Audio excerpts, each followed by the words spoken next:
हरे कृष्णा, राधे राधे। दोस्तों, आप सब कैसे हैं? श्री हरि की कृपया आप सभी पे सदा ही बनी रहे। आज के वीडियो में हम जानेंगे पाप मोचनी एकादशी की कथा। साथ ही में जानेंगे हमें व्रत कब रखना है पाप मोचनी एकादशी की, और पारण हमें कब करना है। तो चलिए वीडियो शुरू करते हैं। सबसे पहले हम कथा सुनते हैं। पाप मोचनी एकादशी की कथा सुनने के लिए सीधे हाथों में तिल ले लेंगे और फूल ले लेंगे। उसके बाद से हम कथा सुनेंगे। तो चलिए कथा शुरू करते हैं। अम्बिका एकादशी की कथा सुनने के बाद धर्मराज युधिष्ठिर बोले, हे राजन, चैत्र मास के कृष्ण पक्ष की एकादशी का क्या नाम है तथा उस व्रत को करने का क्या विधान है?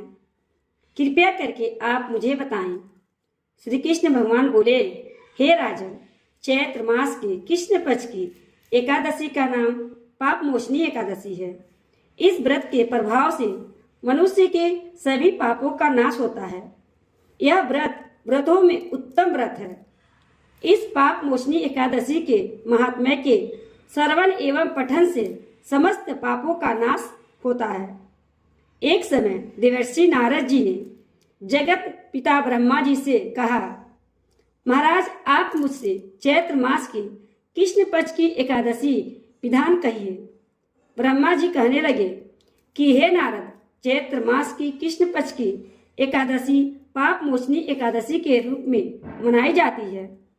इस दिन भगवान विष्णु की पूजा की जाती है। इसकी कथा के अनुसार प्राचीन समय में चित्ररथ नाम एक रमणीक वन था। इस वन में देवराज इंद्र गंधर्व कन्याओं तथा देवताओं सहित स्वच्छंद विहार करते थे। एक बार मेधावी नामक ऋषि भी वहां पर तपस्या कर रहे थे। वे ऋषि शिव उपासक तथा अप्सराएं शिव रोहिणी अनंग दासी थी। एक बार कामदेव ने मुनि का तप भंग करने के लिए उनके पास मंजू घोषा नामक अप्सरा को भेजा। युवा अवस्था वाले मुनि अप्सरा के हाव भाव, नृत्य, गीत तथा कंटाक्षों पर काम मोहित हो गए। रति क्रीड़ा करते हुए 57 वर्ष बीत गए। एक दिन मंजू घोषा ने देवलोक जाने की आज्ञा मांगी। उसके द्वारा आज्ञा मांगने पर मुनि को भान आया और उन्हें आत्मज्ञान हुआ कि मुझे रसातल में पहुंचाने का एकमात्र कारण अप्सरा मंजू घोषा ही है। क्रोधित होकर उन्होंने मंजू घोषा को पिचासनी होने का श्राप दे दिया।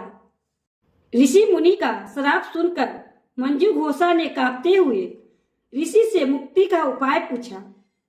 तब मुनि ऋषि ने पाप मोचनी एकादशी का व्रत रखने को कहा और अप्सरा को मुक्ति का उपाय बताकर पिता चैवन के आश्रम में चले गए। पुत्र के मुख से श्राप देने की बात सुनकर चैवन ऋषि ने पुत्र की घोर निंदा की तथा उन्हें पाप मोचनी चैत्र कृष्ण एकादशी का व्रत करने की आज्ञा दी। व्रत के प्रभाव से मंजू घोषा अप्सरा पिचासनी देह से मुक्त होकर देवलोक चली गई। तब ब्रह्मा जी ने कहा, हे नारद, जो कोई मनुष्य विधि पूर्वक इस व्रत को करेगा उसके सारे पापों की मुक्ति होनी निश्चित है, और जो कोई इस व्रत के महात्म्य को पढ़ता है अथवा सुनता है उसके भी सारे कष्ट मिट जाते हैं और पापों से छुटकारा मिलता है। इस तरह कथा समाप्त हो जाती है। कथा सुनने के बाद से फूलों को श्री हरि विष्णु के चरणों में समर्पित कर देंगे, गणेश जी के चरणों में समर्पित कर देंगे। तो इस तरह से हमारी कथा समाप्त हो जाती है। तो कथा आपको कैसी लगी? अच्छी लगी है तो कथा को लाइक कर दीजिएगा।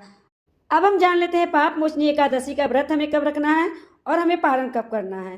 तो पाप मोचनी एकादशी का प्रारंभ 25 मार्च दिन मंगलवार को सुबह 5:06 से हो रहा है और इसका समापन 26 मार्च बुधवार सुबह 3:45 तक होगा। ऐसे में हमें पाप मोचनी एकादशी का व्रत मंगलवार के दिन 25 मार्च को रखना है और इसका पारण हमें कब करना है? 26 मार्च को दोपहर के 1:41 से लेकर शाम के 4:08 के बीच में आप कभी भी इस पारण कर सकते हैं। तो दोस्तों, ये छोटा सा वीडियो आपको कैसा लगा? अच्छा लगा तो वीडियो को लाइक कर दीजिएगा। चैनल को सब्सक्राइब नहीं किया तो चैनल को सब्सक्राइब कर दीजिएगा। श्री हरि की कृपया आप सभी पे सदा ही बनी रहे। इसी कामना के साथ अगले वीडियो मिलते हैं। राधे राधे।